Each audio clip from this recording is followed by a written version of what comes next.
मुंबई उत्तर पश्चिम मतदारसंघातून रवींद्र वायकरांना उमेदवारीची शक्यता आहे। अमोल कीर्तीकरांना टक्कर देण्याकरता वायकरांना उमेदवारी देण्याची रणनीती आखण्यात येते। शिंदेंच्या नेतृत्वात झालेल्या बैठकीत हा निर्णय घेण्यात आलेला आहे। या घडीची महत्त्वाची बातमी, गुरुवारी उशिरा झालेल्या बैठकीत हा निर्णय घेण्यात आल्याचं कळतंय। येत्या 2 दिवसात अधिकृत घोषणा होण्याची शक्यता आहे। उत्तर पश्चिम मधून रवींद्र वायकरांना उमेदवारी मिळण्याची शक्यता नाकारता येत नाहीये। अमोल कीर्तीकरांविरोधात रवींद्र वायकर यांना निवडणुकीच्या रिंगणात उतरवलं जाऊ शकतं। याच विषयी अधिक माहिती घेण्याकरता थेट जाऊया आपल्या प्रतिनिधी ज्योत्स्ना गंगणे यांच्याकडून। ज्योत्स्ना, काय अधिक माहिती या सगळ्या संदर्भात, या विषयी रवींद्र वायकरांना रिंगणात उतरवण्यासंदर्भात 2 दिवसात निर्णय जाहीर करण्याची शक्यता आता वर्तवली जाते। नेमकं काय घडतंय शिवसेनेत?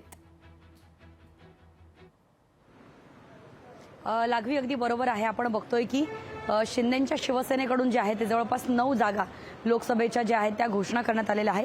मात्र मुंबईच्या काही जागांवरती अद्यापही भाजप आणि त्याचबरोबर शिंदेंची शिवसेना आमने-सामने आली होती। त्यापैकी उत्तर पश्चिम मुंबईची जी लोकसभेची जागा जी आहे त्याचा तिढा सुटण्याची शक्यता वर्तवण्यात येते आणि उत्तर पश्चिम मुंबईमधून जे आहे ते नुकतंच ठाकरे गटातून शिंदे गटामध्ये प्रवेश केलेले जोगेश्वरीचे विधानसभेचे आमदार रवींद्र वायकर यांची वर्णी लागण्याची शक्यता सुद्धा वर्तवण्यात येत आहे।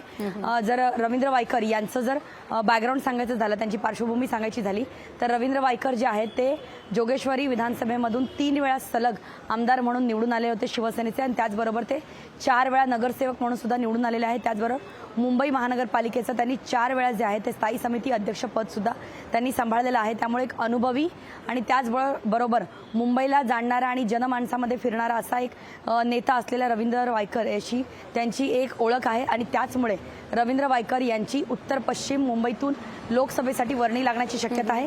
यापूर्वी सुद्धा उत्तर पश्चिम मुंबईतून अभिनेता सचिन खेडेकर आणि त्याचबरोबर अभिनेत्री पल्लवी जोशी यांच्या सुद्धा नावाची चर्चा करण्यात आली होती। त्याचबरोबर लागवी आणखीन एक महत्त्वाची बातमी म्हणजे रवींद्र वायकर यांच्या पत्नी सुद्धा, त्यांचं नाव सुद्धा चर्चेत आहे की एकतर रवींद्र वायकर किंवा त्यांच्या पत्नी ज्या आहेत त्यांना या लोकसभेची सीट देण्याची शक्यता आणि विशेष म्हणजे शिंदेच्या शिवसेनेकडून देण्याची शक्यता वर्तवण्यात येते। निश्चित। ज्योत्स्ना, धन्यवाद तुर्तास तुम्ही दिलेल्या एकूणाच्या सविस्तर माहिती करता। लोकशाही मराठी ऐका, पहा, जागरूक रहा।